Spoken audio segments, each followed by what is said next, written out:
Hello students. तो हम आज डिस्कस करेंगे पैकिंग फ्रैक्शन के बारे में। पैकिंग फ्रैक्शन लास्ट लेक्चर जो था आपका वो आपने देखा कि बेस्ड था, हम निकाल पा रहे थे जेड की वैल्यू, हम निकाल पा रहे थे ए और आर के बीच में रिलेशन। आज हम लोग डिस्कस करेंगे कि एससीसी, एफसीसी, बीसीसी या ईसीसी का पैकिंग फ्रैक्शन कैसे निकाला जाए। पैकिंग फ्रैक्शन का मतलब होता है कि किसी पार्टिकल, जो कंस्टिट्यूएंट पार्टिकल्स हैं, वो कितना वॉल्यूम ऑक्युपाइड करते हैं किसी गिवन यूनिट सेल में। यूनिट सेल में कितना वॉल्यूम ऑक्युपाइड करते हैं और कितना बचा रह जाता है, हम उन्हीं को बोलते हैं packing fraction. The total volume of the cube में से कितना वॉल्यूम ऑक्युपाइड किया है कंस्टिट्यूएंट पार्टिकल्स ने।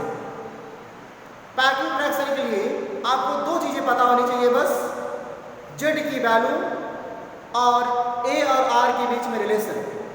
तो लास्ट के जो दो लेक्चर थे आपने देखा होगा, उसमें हम लोगों ने जेड की वैल्यू और ए और आर के बीच में रिलेशन स्टडी किया।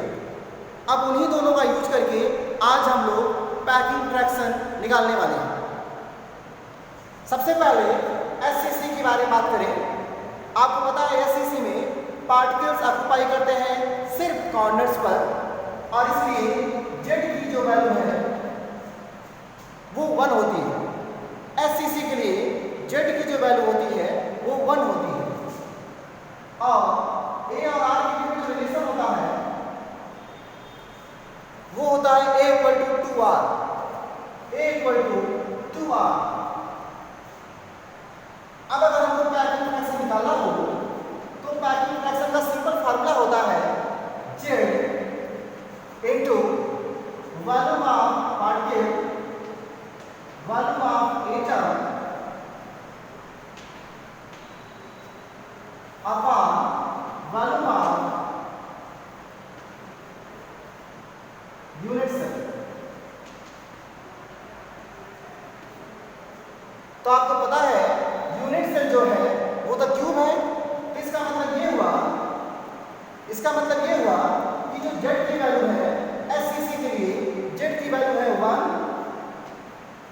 एटम स्फेरिकल होता है तो उसका वॉल्यूम हो जाएगा 4/3 पाई आर क्यूब। और वॉल्यूम ऑफ यूनिट सेल जो है, यूनिट सेल कैसा है, क्यूबिक है, तो यूनिट सेल कैसा होगा, वॉल्यूम क्या होगा, ए क्यूब, ए क्यूब।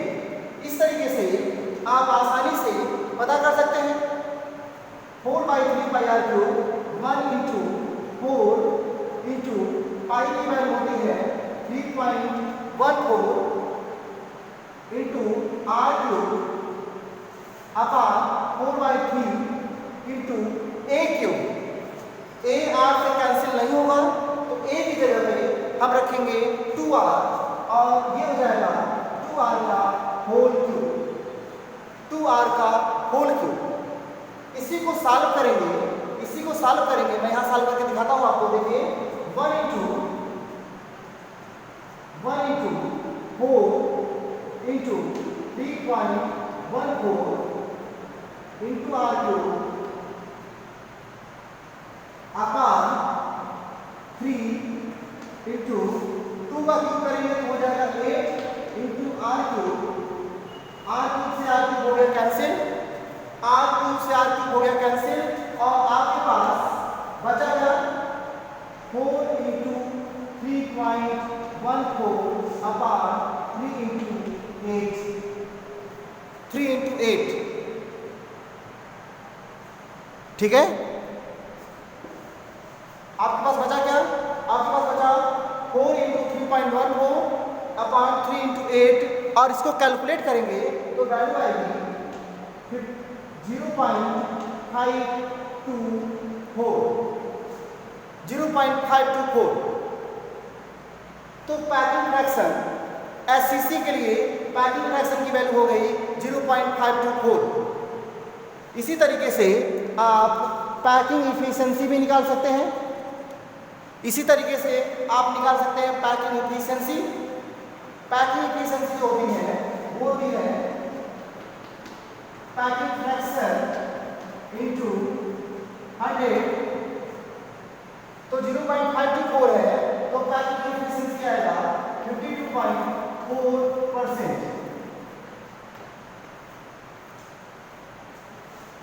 तो एससीसी के लिए जो कंस्टिट्यूएंट पार्टिकल होते हैं वो यूनिट सेल का लगभग आधा ऑक्युपाई करते हैं, लगभग आधा ऑक्युपाई करते हैं। 52.4% में निकाल दिया, ठीक है। आप देख पा रहे हैं इसको, एक बार स्क्रीन को पूरा देख लीजिए। मैंने कैलकुलेट कर दिया, जेड की वैल्यू ए और आर की वैल्यू रखा, ए को कन्वर्ट कर दिया आर की वैल्यू में और सिंपल कैलकुलेशन किया, आपको मिला 0.524। स्क्रीन पूरा देखिए, हम लोग दूसरा सॉल्व करें।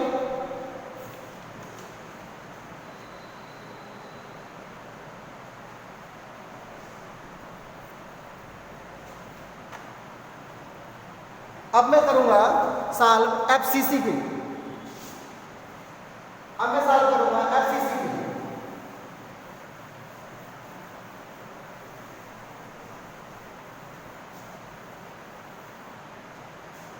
आपको पता है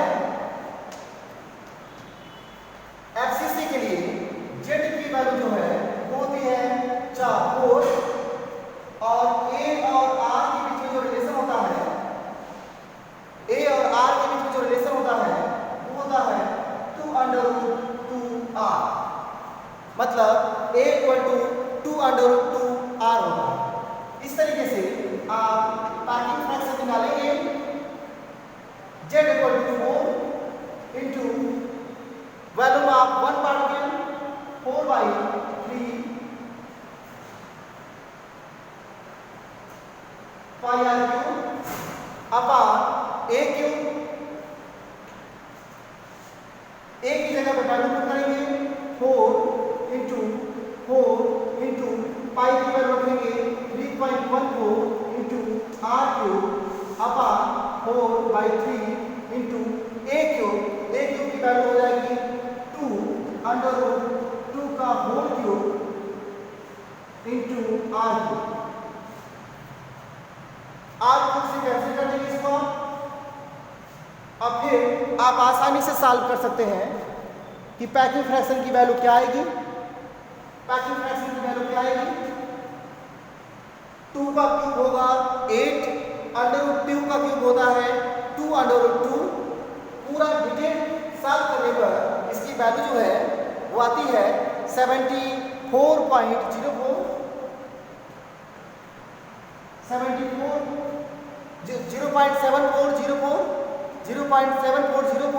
पैकिंग फ्रैक्शन की वैल्यू आ गई। पैकिंग एफिशिएंसी फिर वैसे निकालेंगे, तो पैकिंग एफिशिएंसी निकालेंगे, क्या करेंगे आप, इंटू 100 करेंगे, 74.04% आएगा। मतलब एफसीसी में कंस्टिट्यूएंट पार्टिकल लगभग यूनिट सेल का 3 हिस्सा ऑक्युपाई करता है और एक हिस्सा एम्प्टी स्पेस छूट जाता होगा। इस तरीके से आप पैकिंग फ्रैक्शन निकाल सकते हैं एफसीसी के लिए। सेम यही कंडीशन आप दोहराएंगे बीसीसी के लिए। एक बार पूरी स्क्रीन देखिए आप, मैं बीसीसी के लिए सॉल्व करके दिखाऊं, बहुत आसान है। बीसीसी के लिए आप क्या करेंगे, बीसीसी के लिए क्या करेंगे आप, जेड की जो वैल्यू है बीसीसी के लिए होती है 2 और ए के बीच में जो रिलेशन होता है वो होता है 4√3/r। ए और आर का जो रिलेशन होता है 4/√3r होता है। आप आसानी से पैकिंग फ्रैक्शन बताएंगे तो पैकिंग फ्रैक्शन की वैल्यू क्या निकलेगी, पैकिंग फ्रैक्शन की वैल्यू निकलेगी z into 4/3 pi r cube upon a cube. z की वैल्यू रखेंगे 2 4/3 पाई की वैल्यू रखेंगे 3.14 r क्यूब अपॉन a का होल क्यूब का मतलब इसका क्यूब हो जाएगा 4 का क्यूब करेंगे 4 4 जा 16 4 जा 64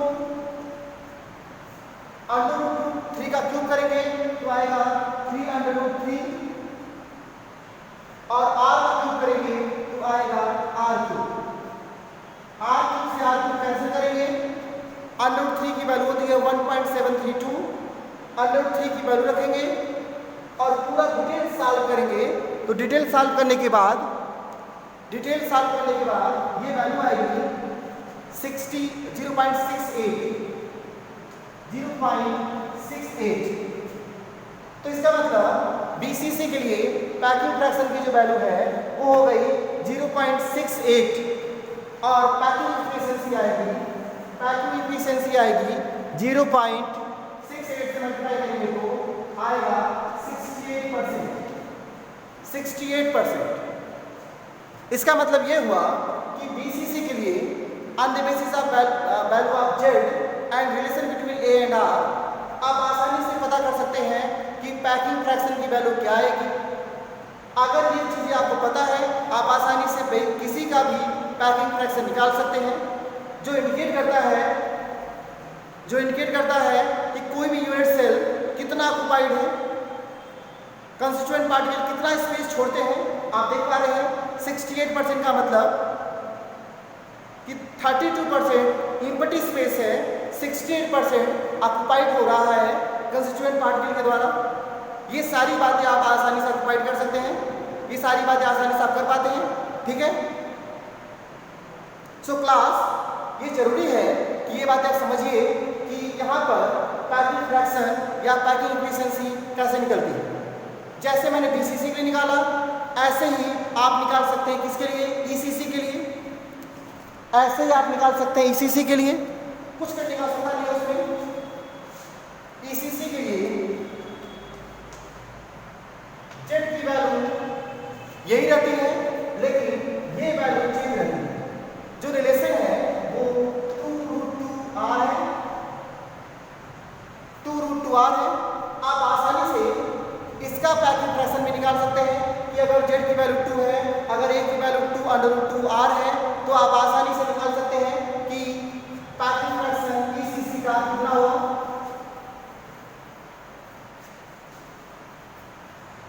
आप आसानी से Z की वैल्यू रख करके